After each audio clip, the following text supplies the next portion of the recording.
toi. On a besoin, dans cette vie que nous sommes, on a besoin de gens de bon cœur. On a besoin de gens qui comprennent ce qu'on est. On a besoin de gens qui savent la personnalité.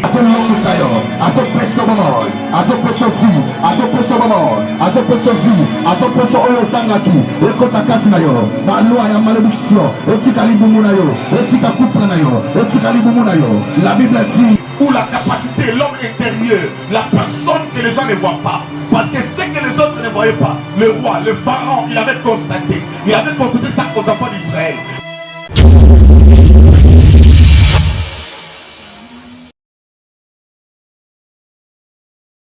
Chapitre 1er, les versets 6 à 12. Dans un chapitre 1er, les versets 6 à 12. Je lis au nom de Jésus. Joseph mourut, ainsi que tous ses frères et toute la génération là. Les enfants d'Israël firent féconde et multiplièrent. Il s'enquirera et devinrent de plus en plus puissants, et le pays en fit rempli. Il s'élève sur Égypte un nouveau roi qui n'avait point connu Joseph. Il dit à son peuple, voilà les enfants d'Israël qui forment un peuple plus nombreux et plus puissant que nous. Allons, montrons-nous habiles à son égard, empêchons qu'il ne s'accroche, et que s'il survient une guerre, il ne se joignait à nos ennemis pour nous combattre, et sortit ensuite du pays, et l'ont établi sur lui de corvées, afin de l'accabler de travaux pénibles. C'est ainsi qu'il bâtit le fil de Python et de Ramsès pour servir de magasin à Pharaon. Mais plus on l'accablait, plus il multipliait et plus il s'accroissait, et l'on prit en aversion des enfants d'Israël. Parole du Seigneur. Tu peux s'asseoir. Merci.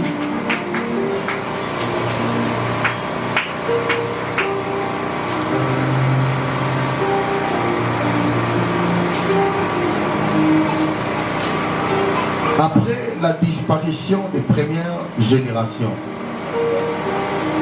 c'est ça notre thème.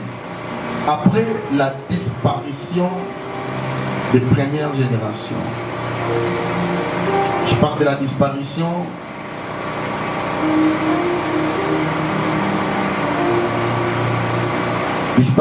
comme action de disparaître, cesser d'apparaître.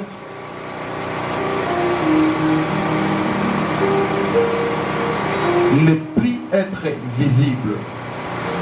La disparition, c'est action de disparaître, cesser d'apparaître ou ne plus être visible. Quand on parle de la disparition, nous voyons en particulier quelqu'un qui ne cesse pas, ou celui par laquelle tu ne veux pas se rendre visible. Disparition, c'est action de disparaître. Cesser de paraître, ne plus être visible. Quand on dit, par exemple, que j'ai placé quelque chose ici et cela a été disparu, il faut savoir que tu parles de la chose que tu avais l'habitude de voir et par après tu ne le vois pas. C'est ça la disparition. Donc c'est cesser d'apparaître. Ou quelque chose qui était avant, tu n'es pas encore dans l'endroit qui avait l'habitude d'être. Donc voilà. Et je parle d'après la disparition ou après ne pas s'apparaître. Après l'invisibilité des premières générations. Première génération, comme je peux dire, la génération d'Abraham, je peux mettre génération d'Abraham jusqu'à Israël, quand toute cette génération était disparue, et par après, la Bible nous dit, il s'éleva une autre génération. La génération qui était élevée, c'était une génération par laquelle Dieu il avait prévu, une génération par laquelle Dieu il avait prévu de le faire réussir, de leur amener à la réussite. Je ne sais pas si tu es là. Parce que Dieu il avait promis à Abraham que mon peuple, par qui j'ai promis ou j'ai parlé de mon alliance, je leur accomplirai après la 4e génération. Donc, de première génération jusqu'à la 4e génération, Dieu il avait promis à ses peuples, à ses enfants, d'accomplir sa promesse. Il avait dit d'accomplir ça, et c'est un exode où c'est par Moïse que Dieu il avait désigné et que Dieu il avait prévu qu'il va accomplir. Il va accomplir quoi? Sa promesse. Voilà. Quand il se lève cette génération, la Bible nous dit Joseph mourit, ainsi tous ses frères et toute cette génération-là. Donc toute la génération de Joseph n'était plus, ça n'existait plus. Après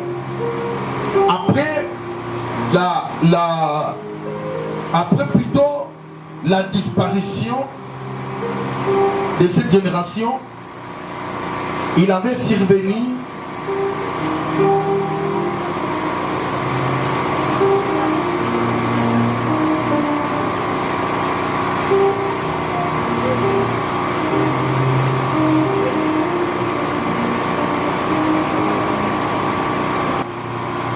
la mort de Joseph et la mort de toute la génération, la mort de Joseph et la mort de ses frères. Donc tout le père des 12 tribus d'Israël était décédé. Après leur mort, la Bible nous avait dit, ou la Bible était claire de dire que Joseph était mort, ainsi ses frères et toute la génération là. Donc la génération par laquelle où il y avait toute la promesse et toute structure de la bénédiction. Dieu les avait, Dieu les avait, la génération par laquelle Dieu l'avait promis, sa parole était partie ou était courue, et par après, Zambe Aïba qui maintenant a suscité génération Moussousou, génération par laquelle Zambe Aïba s'est manifesté en haut, c'était et pas à Moïse. Les Arabes qui pas à Moïse. Et après cela, Bibelobi, dans l'Égypte, génération sous Yaki, génération par laquelle, les Arabes qui n'a roi, Ayeba qui les sous, nani Joseph T.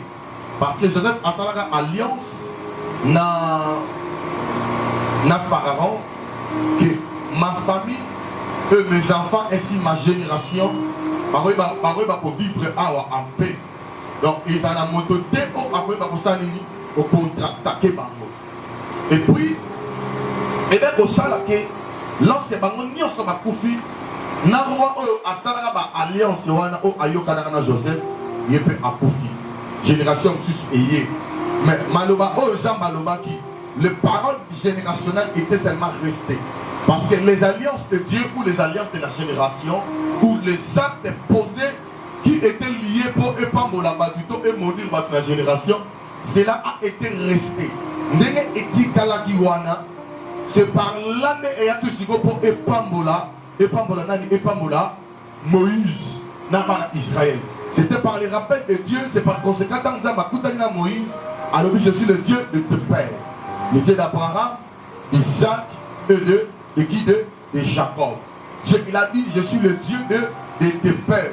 Donc il avait renouvelé ou manifesté sa parole ou son alliance à Moïse. À Moïse par rapport à son peuple, le peuple d'Israël. Et par après, Rwanda a monaki nini, a monaki que na Katia Israël. Na Katia Israël, Babotami. Et ils étaient devenus un peuple nombreux et un peuple puissant. De plus en plus, des bannières comme un peuple puissant. Roi Alobi, ça va faire en sorte que tant comme ébélé ceux qui te comme la terre il y a que parce que n'oublie pas la vie il y a aussi là il faut aussi ce qu'on appelle la prévention spirituelle. Donc tu pries aux autres prévenir comme un lobby. Par exemple, quand tu pries aujourd'hui, ça va prière moko, lobby, dans le lobby wana, dans mes colonies, eux on m'appelle la génération na yo. C'est par là, on m'appelle roi wana za une fautité. Le roi pharaon, a comment qu'on maltraité dans Israël. Parce qu'il avait constaté un peuple au basé à Bangote. Il avait constaté un peuple Moussousou, Bayaki, Vandaki, la catapule na Bango.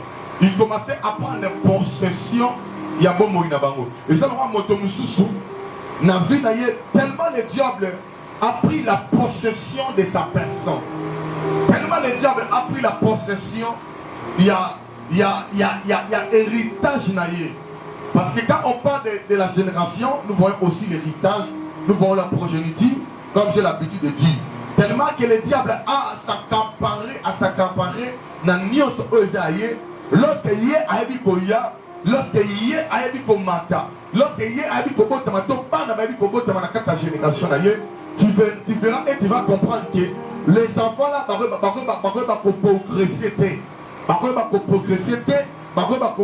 c'était en fonction, il y a une alliance, il y a un pays d'ici Kabazali. Et c'est là qui maintenant a comme contre-attaqué Babo. Abissi n'a dit ce qui te dit qu'un peuple oyo. Pendant les Babo comme puissant, les Babo Tamini, sans te dire qu'ils vont Kabazala Awa, Babo to la biso pays. Et là, Moutoumsou Bitumbanae et Zalaga parce que le diable a constaté son étoile. Moutoumanae et Zalaga parce que dans la relation à Yohana, Satan a constaté que la relation à Yohana, ceux qui vont bien, Bozana Boyokani. Il va mettre ses compréhensions. Et ça, le roi Bamboni, tellement va constater, parce que l'autre créaki, après disparition, il y a génération, il y a génération Joseph, après disparition, et l'autre créaki, c'était quoi? C'était l'étoile et la progression, l'alliance, la multiplication des enfants d'Israël en Égypte. C'est ça qui avait fait en sorte que maintenant qu'on procréer, qu'on relever combat na paria, il y a peuple d'Israël. Combat na yo bitumba na yo eza lié na oyo sali. Eza lié na destiné na yo. Eza lié na lobby na yo. Eza lié na oyo ozala lobby. Soki moto mokote avoki obuna bitumba ya makasi so lobby ozala motote. Relation mokote avoki obuna bitumba makasi so lobby e ko aboutir. Parce que oui,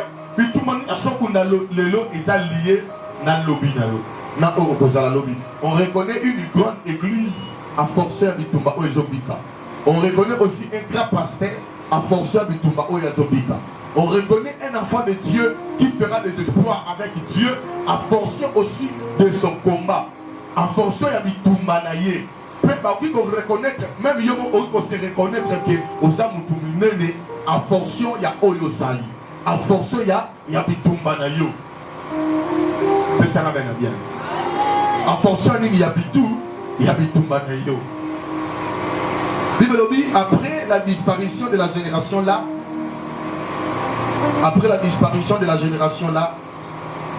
les enfants d'Israël furent féconds et multiplièrent. Ils s'accriront et devinrent de plus en plus puissants. Bible détaille bien. Après la disparition de cette génération-là, le verset 7, les enfants d'Israël furent féconds et multiplièrent et s'accriront et devinrent de plus en plus puissants. Comment qui de plus en plus puissant? C'est multiplié. Maintenant, multiplication, et dans le verset 8, il s'éleva sur l'Égypte un nouveau roi qui n'avait point connu Joseph. il dit à son peuple, voilà les enfants d'Israël qui forma un peuple plus nombreux et plus puissant que nous. Voilà les enfants d'Israël qui forma un peuple plus nombreux et plus puissant que nous. La première chose, comment la bango et yaki a forcé à Oyo, roi à découvrir quatre na bango.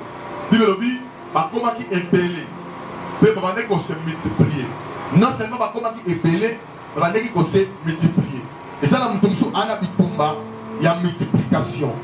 Tellement finance naïe, ils ont se multiplier, tellement finance naïe, ils ont s'avancer par là et créer les bitumba.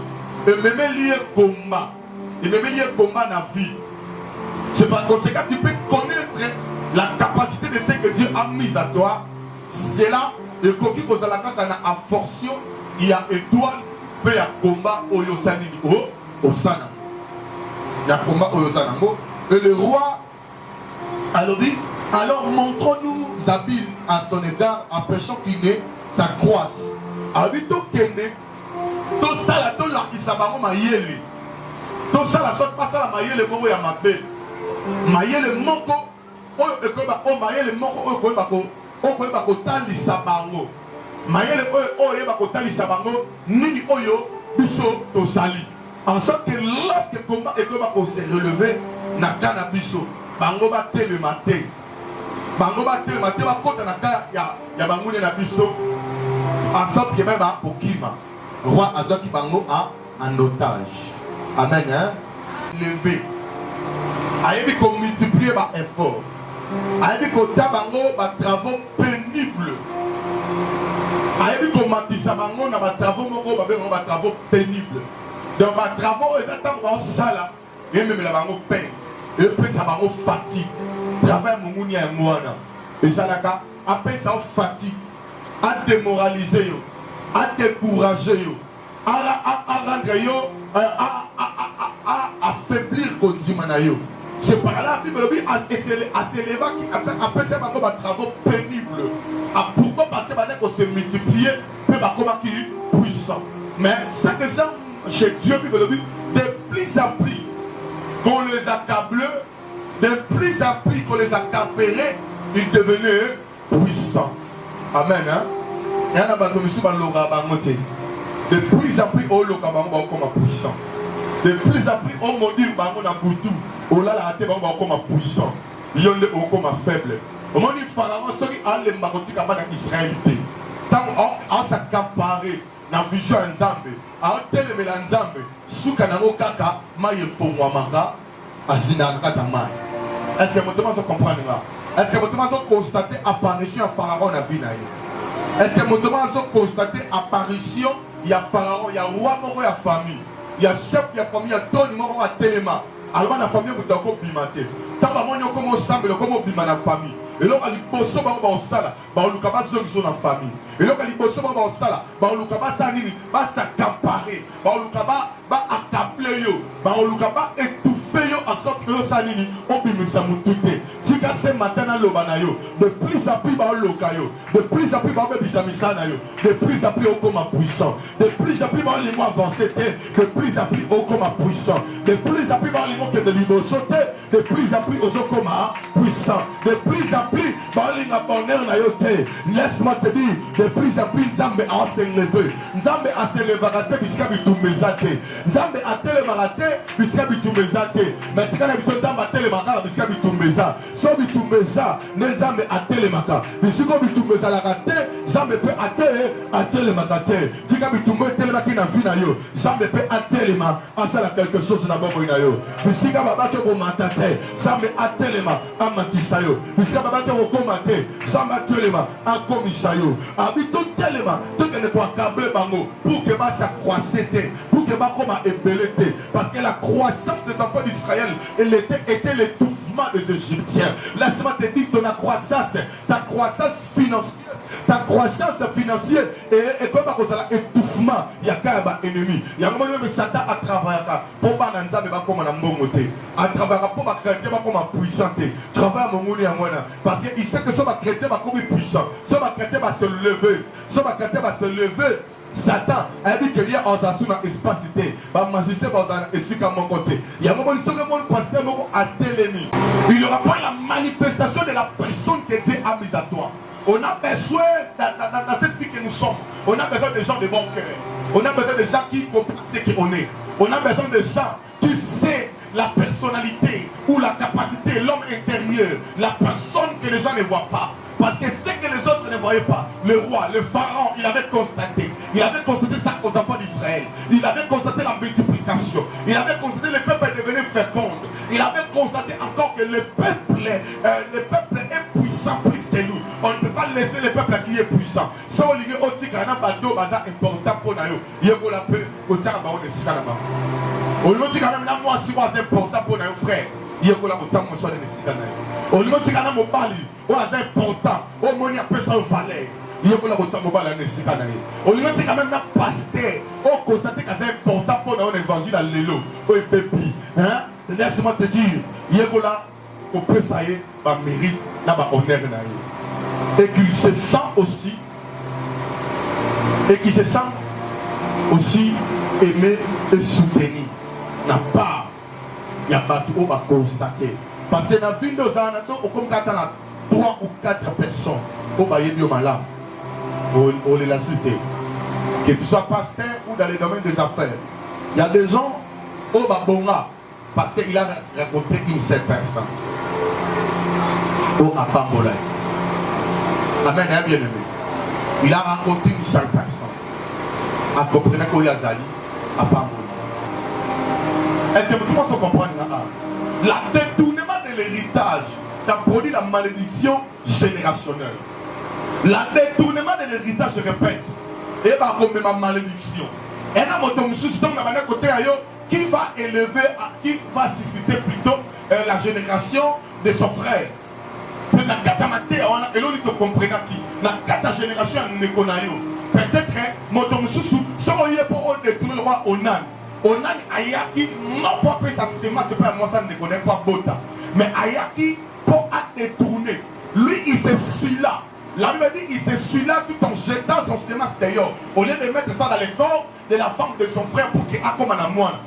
Nzambe pesa qui est kana nzambe abomiye na osambela na tongo na lelo moto nyonso oyo ayebaka kozwa héritage na yo oyo aluki ateka génération na yo nzambe nanga aboma ye moto nde azalaka soki osali ba effort ozotoka après kotoka na befort na yo ye avandi wana alokaka yo tikanga na yebisa yo na kati ya dimanche oyo apartir ya dimanche ya lelo makambo ya sika ezobanda me makambo ya sika ne banda liwa ezokota na ka na ye na ka moto wana na ka pharaon yebaki teke ana nzela ya liwa ayebaki teke aza na nzela ya liwa amen koyoka pasi ya bangune na yo te yeba baa na nzela ya liwa nzela oyo baolandelo wana bakopona te mai efungwami ntango yo okoti na mai otambola bango mpe bakoti bakanisi baa na probabilité ya kota na mai ok soka yo bimi mai esa nini ekangami so yo bimi mai esa nini ekangami amen koneglisaka moto nyonso te aya na moto mosusu parceke aka pembeni na yo nde oza oyo ozali soki alongweka pembeni na yo ba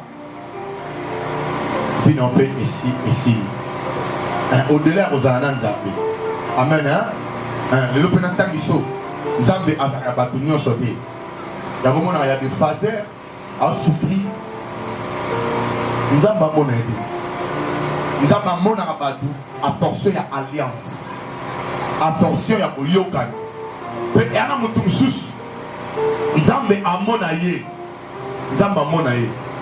kaka ndenge asala motu mo bolamu to ndenge aza pembeni ya mwana na nzambe moko amen ndenge le pasteur nabomba kombo na ototanga kombo j'ai prié pour lui mpe mikolo na intercédé pour lui est-ce que ayebima est-ce que toyebani amen yango na destiné kokombataka motu nyonso te oyebi motu te azosambela en secret en particulier Obi moutouté on a appelé ce fardeau assemblé la pona.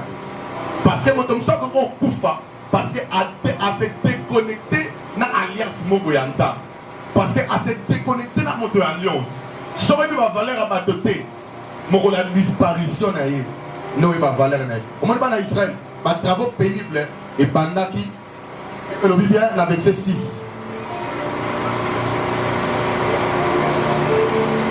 Joseph mourut ainsi que tous ses frères et toute cette génération-là. Les enfants d'Israël firent féconde et multipliés, s'accrirant et devinrent de plus en plus puissants. Et le pays s'en fit rempli. Donc, quand on va remplir le pays, le verset 8, il s'éleva un roi en Égypte. Au Aïdi Bolamou, il y en a, il y a Joseph, qui pose Joseph pour faire déjà. Il y en a l'alliance qui est existé parce que mon toit dans un bon mot. Amen. Hein? Il y a une alliance, mais l'alliance à David, il y a un problème, il y a Abraham. Parce que c'est une alliance perpétuelle. Abraham tient à David. Et c'est une alliance qui a été à Koufi, il va bénéficier de moi. Mais alliance, il y a Joseph. Lorsqu'il y a en Égypte, lorsqu'il y a à Koufi, on te dit qu'il doit bénéficier de moi. Il y a un peuple qui va souffrir. Est-ce que vous commencez à comprendre? Dans la conclusion, apprends à garder tous les gens à partir d'aujourd'hui au bazar important pour nous. Au monde important que parce que tu peux risquer de souffrir toute ta vie à cause il y a bon, à cause il y a mauvais entourage. Amen. Hein? Élévation à Moudou, et il y a un entourage naïe. Et il y a une affection, il y a bateau bazar, pembe naïe. Il y a une affection banani, bateau bazar, pembe naïe. Et tu seras élevé à fortion, il y a bateau bazar, pembe naïe. Pour l'ingara bateau va exploiter au thé. Les tingars la carbone là va te belé, parce qu'il y a quand même au monde, même à temps de Ozawana. Tout le monde va exploiter naïe. Na kabwana nayo oye bapetele na kabwana déjà nayo. Amen. Kolukaka te ofana bato bazo exploiter parce que vie est un manque de vie est un poussé. La vie est courte. Apprends à bénéficier de ta vie. C'est très important et c'est pas un péché. Apprends il y a Osala c'est que on va dire ce qui va en Israël. Zamba comprenait que dans l'Égypte, il y a des valeurs dans le bango. Il y a des valeurs en Égypte. Il y a des tika. Zamba est à comprendre que alors on va exploiter bango. Zamba c'est ni. Et après on va venir, on va quartier, on va communiquer exploiter bango. Amen. Hein? Tu travailles beaucoup, mais tu n'avances pas. Mais si vous avez un Zambé, de plus en plus, on va s'accaparer dans yo. Zamba va relever. Mais Zamba va relever au cas de Bissika en athée, il faut changer Bissika. Est-ce que vous avez un mot? Parce que Zamba est puissant, est capable. Mais pourquoi à ça qui est pourquoi les Israéliens veulent dire ah Bazaki est belé, comment il est belé pour les Kaba égyptiens? Bazaki c'est un soulèvement populaire. Ils étaient puissants, c'est le roi qui reconnaît ça. Mais pourquoi parce que vous avez dit que les Nabiens n'ont pas l'air de vos honneurs sur la bino, pour que les Sika ont d'abord ici pour la bino. Parce que les Sika n'ont pas l'air de la bino. L'ensemble là, les Sika n'ont pas exploité la yo. Eux, ils ont pas l'air de pour la yo. Eux, même la roba problème. Eux, même la roba échec. À partir de l'élo, nous avons le rôle. Nous avons le bon on a sauvé la salle la ranza. Même par relation, nous avons basé exploité, nous avons kabola bino. C'est dans déclaré dans mon ozo ya mbarote. Na bi même na ba relation oyo ba zo exploiter yo zamba kabola bino. Na musala ba collaborateur nyonso o ba exploiter yo. O travailler na bango o progressaka te ba yiba mbongo na yo. Soko tiki bango ba sala musala na pusa to ba yibi mbongo. Nzamba exposer bango zamba kabola yo na bango.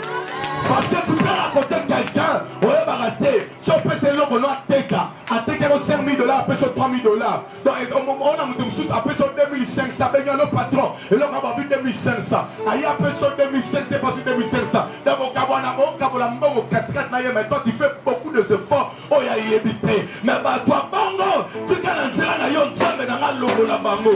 Po yo ke no liboso, pe po église ke no liboso. Tozala posa ya bato. Ya bato oyo, o ba ye ba biso. Yo pe po obonga. Wana beso bato ba yebi yo, o ba bi ba valeur na yo.